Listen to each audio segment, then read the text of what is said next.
Hey Mia, can I go ahead? Should I put this in here? If it's both chicken. The numbers were too staggering to ignore.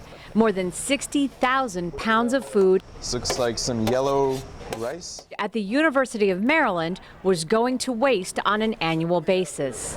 This looks like chicken with some vegetable sauce. Students Ben Simon and Mia Zavali decided to do something about it, so they founded the Food Recovery Network. You know, we grew up in Montgomery County, going to all the homeless walkathons and stuff like that in DC, and being involved in a lot of hunger and homelessness service projects. And basically, we knew that there was a tremendous need in the DC area for this food. He's writing down everything that we have. He's just taking how many servings of every food there is, and then we calculate it at the end. This is a good amount of food. I would say like at least 100 meals. You know, food is precious, and there's absolutely no reason for that food to go to waste if it doesn't have to. So we knew that volunteers would be up for it, and it's pretty much a no-brainer. The Food Recovery Network collects the leftover food from the university dining halls and sports events that would otherwise be thrown away. Prior to the Food Recovery Network, all of this delicious food here would either have been composted or sent to a landfill. But, you know, thanks to the gracious support and partnership of Dining Services, we have been able to recover this delicious food, and somebody will be eating this tonight or tomorrow. And they bring it to local homeless shelters, food banks, and other nonprofits. In its first year, the group donated more than 50,000 meals. And at first they said that there wasn't any food at all that was thrown out, but then we saw that there was, so we kept pushing them, kept asking. Now, when we come in, they're so happy to see us. The group consists of a network of different student groups, each with an assigned night to recover and deliver food.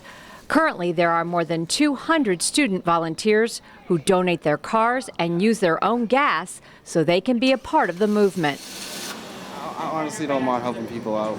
You know, just one night a week is not really a lot to ask. But what would make you choose doing something like this over, hanging out with your friends? Personally, I just feel like it's a good thing to help people out that really could use the help, and it's nice to actually do something for the community instead of, I can give up one night to hang out with my friends in college. There's going to be plenty of those, but to help people out that need the help, it's really a good thing to do.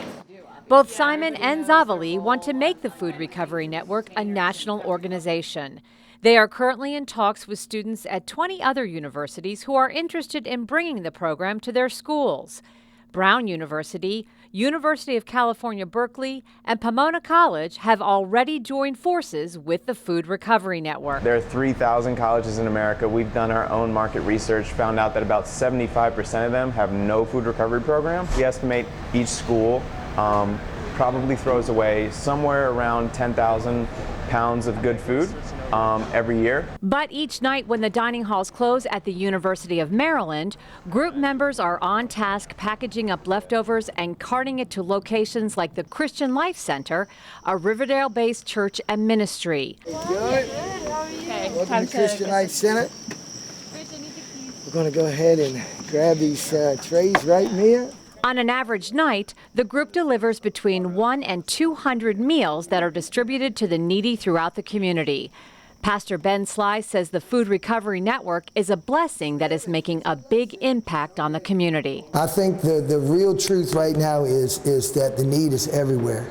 Now, there are greater needs of different, levels, but everybody has a need right now. Yesterday when we had a food distribution, we literally saw a whole parking lot lined up from people that, were, poor, and everyone needs help right now. And so we're trying to, use this to provide food for not only needy families, for the homeless, but really identifying needs that are from our school system. We work with a family care program out of our school system. And I'm just so proud of them. I'm just so grateful to be a part of what they're doing.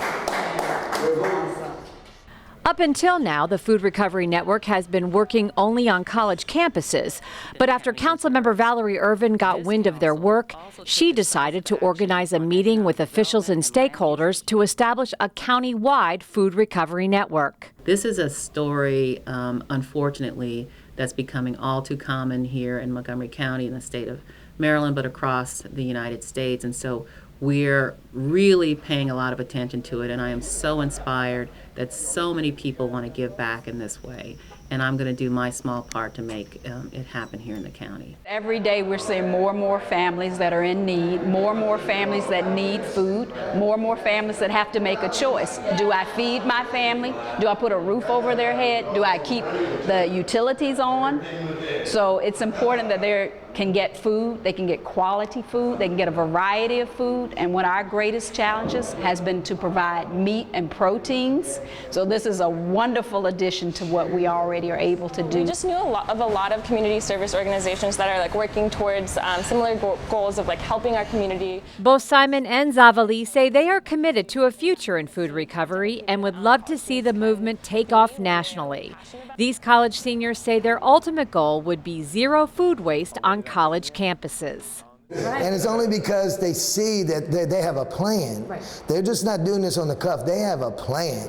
This man right here, Ben, has a plan. He's got a plan for not only this local area, but for the nation. A plan for the nation, 22 years old, running a nonprofit, and college. It's a real balancing act for these two students. It's really tough sometimes, Susan. It's really tough. You know, I'm fortunate to have made both of my classes so far this year, both of them. I'm hoping to, you know, keep shooting straight this year, this semester. Last semester, I missed a few classes. I apologize to my teachers, but you know, this is really preparing us for our career. You know, we absolutely see a career in this. You know, food waste is not going anywhere in America, and I think if we don't stick with the Food Recovery Network forever, I think both of us may end up in the nonprofit industry. Thank you so much. Thank you, Pat. Appreciate it. This project, the skills that we're learning outside the classroom, has, in my opinion, been more beneficial than what we're learning sitting in a lecture hall. Thank you so much for what you're doing and giving. Thank you.